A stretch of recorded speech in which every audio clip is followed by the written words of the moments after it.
Assalamu alaikum and shukran for tuning in to this week's An Nur the Light. We are always on the lookout for stories that not only entertain but educate as well. If you know of someone who is doing great work, please let us know via our social media or email. Let's find out more about this week's profile.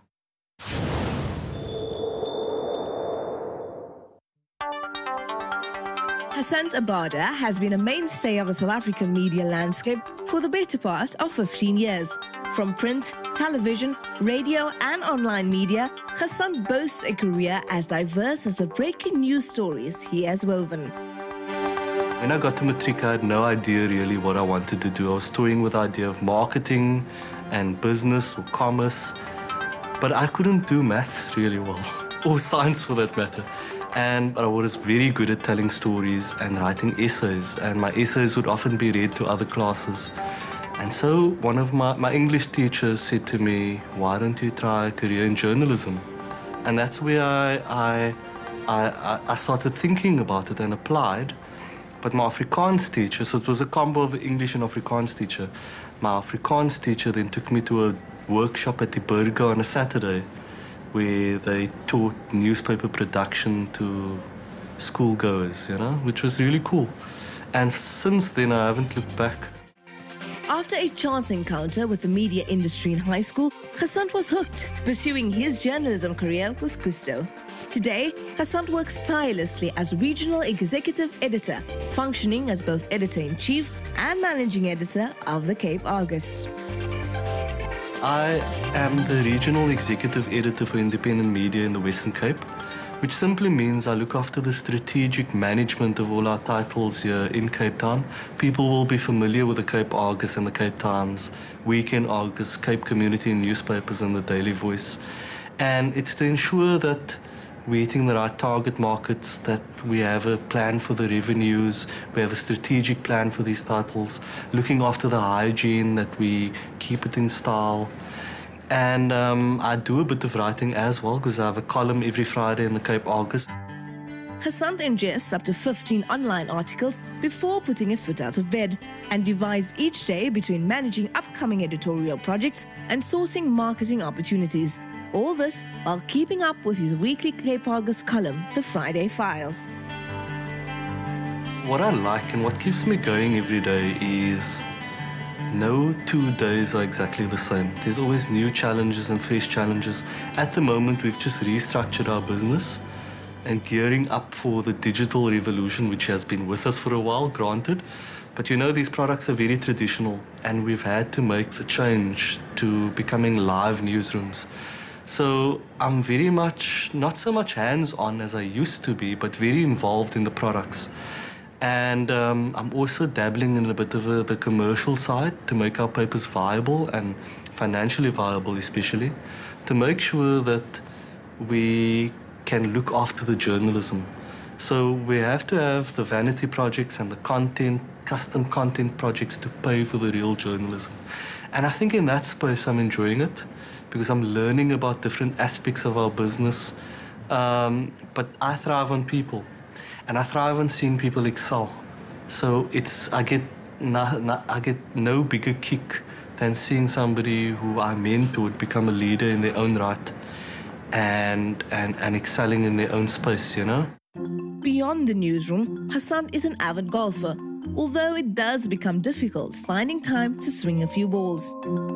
I am really bad at golf. I've been a 24 handicapper for the last maybe 7 years. So I started playing, practiced bad habits because I didn't have lessons, and got so frustrated that I stopped playing. The thing about golf is you can have a terrible round of golf, but it takes you out of the hustle and bustle of city life. You can be playing a terrible round of golf. There's one shot that you will nail it'll bring you back for more the next time. It's very expensive, but I love doing it. And it's my little escape from reality, Priorities changed, however, once there was a family, and the days of chasing after stories have been replaced with spending time with his wife and children. You start thinking differently when you become a dad. You see life through the eyes of a father, and you start considering the subject of the news stories you do. So you look at it through very different eyes. So my kids have given me that ability to step back and to look at life through a different lens, you know. But they've also brought a lot of joy in my life.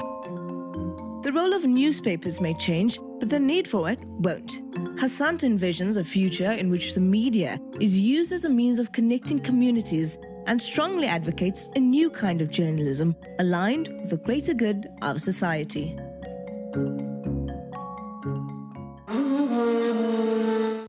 Often we get asked about repeats of the program, but there's an even better way if you've missed any. Log on to YouTube and type in An Nur the Light. Here you will find close to 100 past episodes, and it's great for sharing with friends and family. Street Style is up next.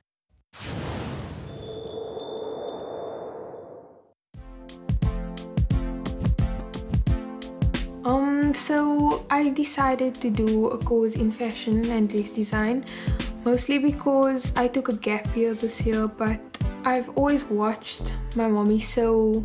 Growing up, she'd always fix my clothing or my clothing for my dolls, and I feel like I was always interested in that because I thought, why can't I do it myself? I want to sit behind a sewing machine and do it myself. When I started at the fashion school, I felt very out of place because they are elderly, there's people, middle-aged people, but it's definitely a blessing because you learn from the older people, and it's a very creative space. I think that we're all different ages and not just from the same generation. I feel like my style is very different compared to what I see in modest fashion. I've always been interested in like bohemian or Middle Eastern type clothing, so I feel like if I had to start a modest fashion line, it would include a lot of those type of elements. Myself as a person, I love being creative, painting. I paint flowers. That's my main thing that I paint, so many of the things that I wear have flowers on them.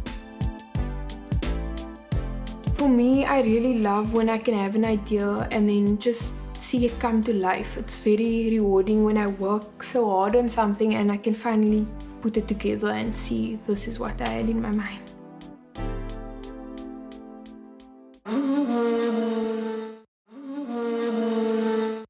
Water is an essential resource not only in our lives but in our body too. We explore this topic in a bit more detail.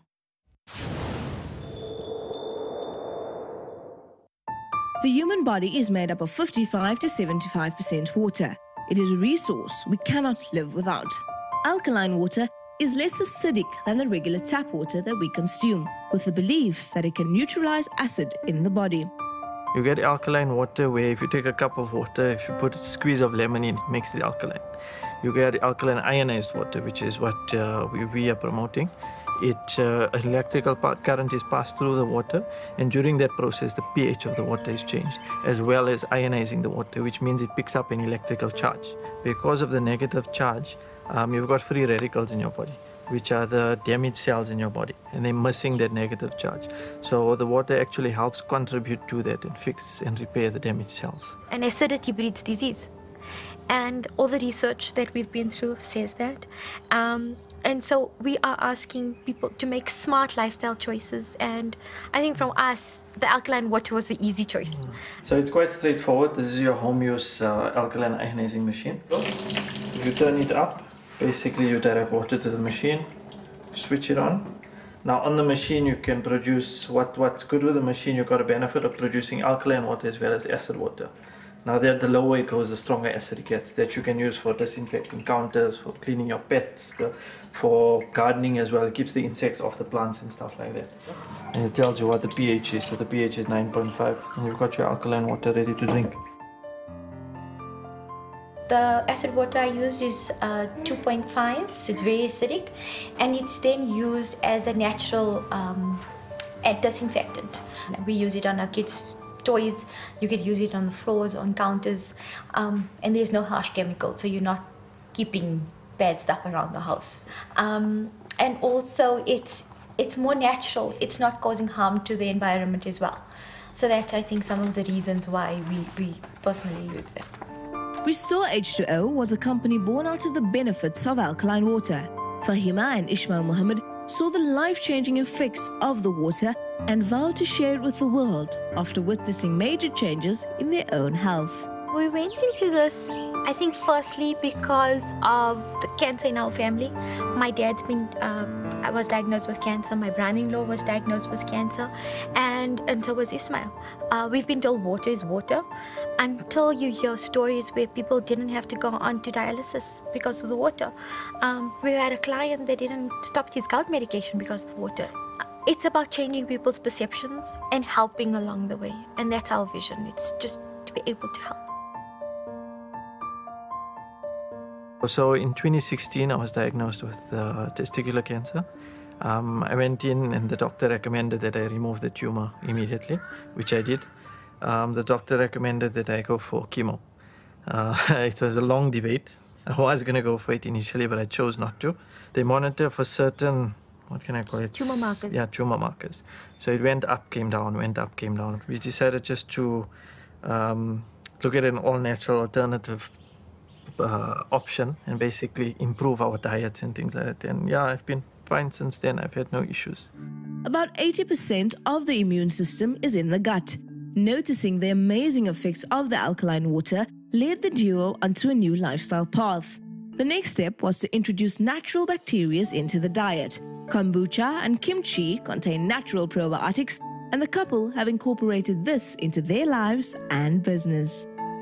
So probiotics are bacteria that lives in your gut, and there's good and there's bad. And they constantly need to be replaced due to diet and lifestyle. And that's why they are so important. So your gut and your brain are actually linked. And if your gut is unhealthy, you will be unhealthy. Usually when you're ill, you take antibiotics. So what that does is basically kills the bad bacteria.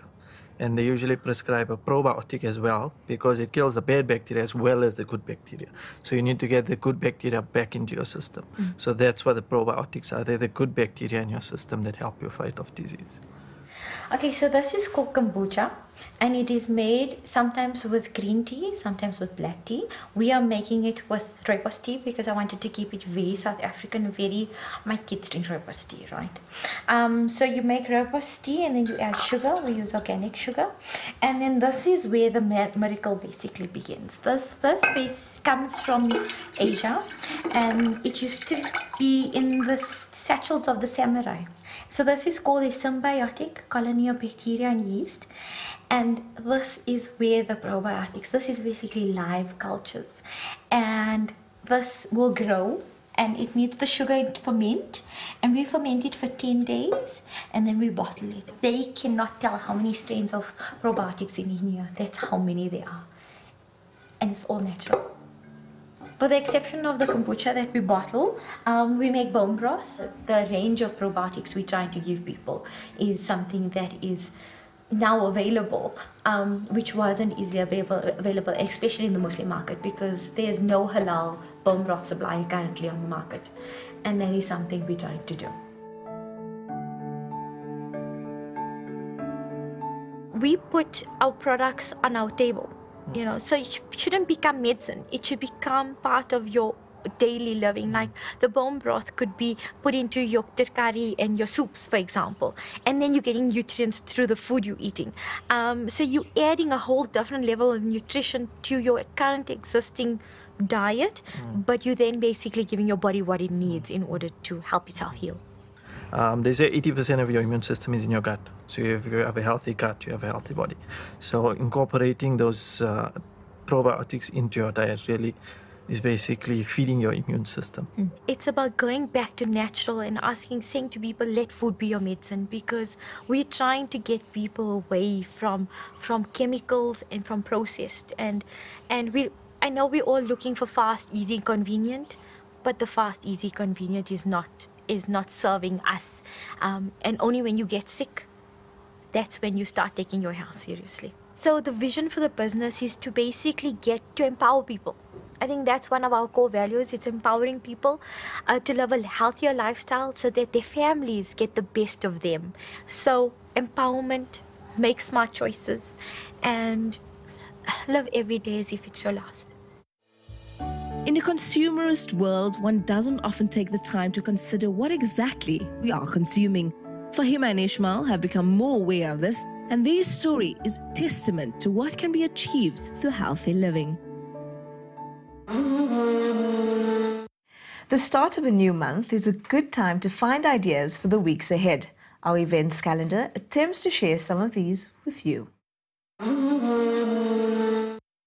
The Al-Waha Institute for the Deaf is hosting a luncheon in aid of the beloved silent warriors who will be embarking upon Umrah in 2019. Show your support through attending a beautiful lunch at Spine Road High on the 25th of November. This is a chance to support the spiritual dreams of deaf Muslims yearning to make the pilgrimage and an opportunity to meet these wonderful individuals. The Al-Kothar Institute is hosting a 4-day Iman family retreat between the 15th and 18th of December 2018. Surrounded by the vast Waterval Nature Reserve and Witzenberg Mountains, Waterval Country Lodge, situated an hour out of Cape Town, offers the perfect location to reconnect with Allah as a family. Step back and take time to reflect. After all, a family that prays together stays together. Visit the Al-Kothar website for more details. Ride the 94.7 Cycle Challenge with the Shamsan team in aid of solidarity for Palestine. Shamsan means two suns in Arabic and is a South African initiative that supports the rights of Palestinian children. There are many ways to contribute, and one such a way is to raise awareness of their plight during the Cycle Challenge. So get into gear and join this worthy cause. Mama and Little Baba Hub Messi Play involves a class that allows your child to explore their imagination and creativity by creating a fun environment in which they can mess, learn, and play. Nurture your child's curiosity and abilities with this exciting program that stimulates the mind and body. Bookings are essential. Details are on screen. Ever wanted to try your hand at Turkish cuisine bursting with flavor? Well, now is your opportunity to bring the flavors of Istanbul into your home.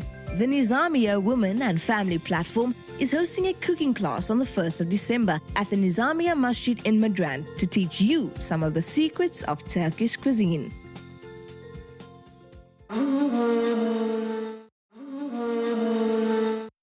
As many of you are preparing for your annual holidays, we'd like to remind you that there are plenty of ideas to be found in past episodes. Here are some more hidden gems in Durban.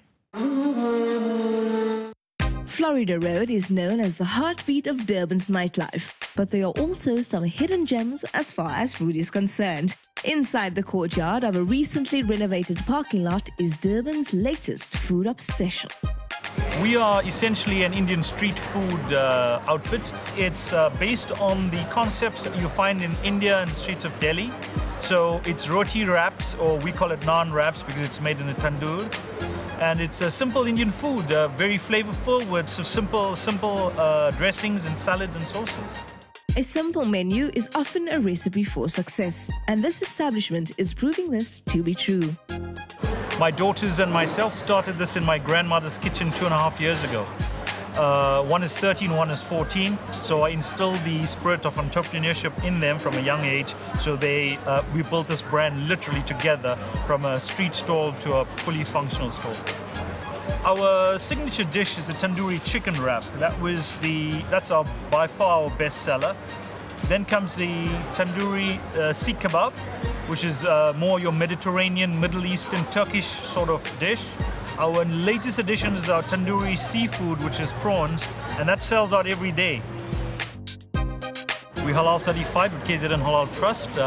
So it's one of the popular halal certifying bodies in KZN, and they audit us every single month. And we got to meet their stringent standards in terms of hygiene, and obviously our suppliers are all from Muslim halal-owned butcheries. Indian street food has become all the rage globally, and locally, it looks like it is doing the same. Durban's beachfront remains its premier tourist destination, and one of the best ways to see it is from behind the handlebars of a bicycle. Expression is a surf shop based at Addington Beach in Durban, but we don't just do surfing, we do stand-up paddleboarding as well.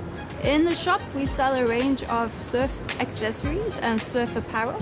We also sell surfboards, and we've got a big range of stand-up paddleboards for sale. We also do cycling, skateboarding, go-karting, so anybody that comes to Durban can get active and do something. All that is needed is a good set of legs, a head for exploring, and a heart for adventure.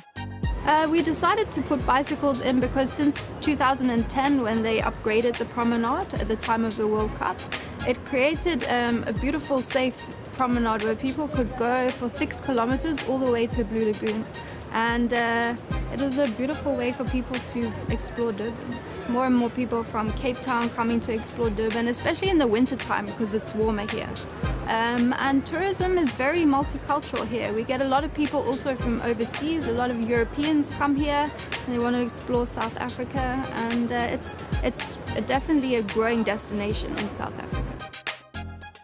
We're open 7 days a week from 7:30 until 4 p.m. and we're happy to help anybody between those hours. We're often here earlier than that, so if people want to come and grab a surfboard early in the morning, they can phone us and we can help them. To hire a bicycle, you just have to bring 60 Rand for 1 hour or 90 Rand for 2 hours, and then you're free to go and explore the promenade. Not only is this a fun way to see the beachfront, but it keeps the fitness levels up, and there's a warm ocean to soak in afterwards. Just down the road from the busy Umhlanga shopping and residential area, but almost a world away once you step into it, is the Umhlanga Lagoon and Nature Reserve. Framed by the sea on the one side, the Umhlanga River on the other, and lush green vegetation. We have a lot of people coming through the reserve along the walk through the forest, and the actual reserve is 26 hectares in size. A lot of trees, wildlife we have here, a number of small buck, we have red duiker, blue duiker, and I have in the past seen a small grey duiker here. We also have vervet monkeys, and there are quite a few different bird species that birders can come and have a look at. The reserve has a number of trails taking the visitor through forest, beach, and along the river. There's much to see and do, as one can spend hours exploring and discovering the place. Anybody can come on a walk here. Breakers, which is alongside the reserve, arranges walks, guided walks at 9 o'clock and 11 o'clock, and bookings can be made through Breakers. There is a small fee. The staff that take the walks are not Isabella staff. I think they work for themselves, but they are trained on the trees and the wildlife in the reserve.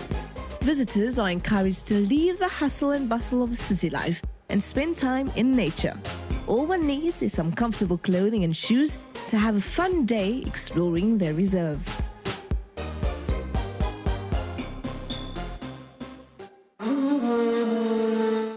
The end of the show is always a sad time for me, but I find strength that we'll all be back next week for another dose of your favorite Islamic show.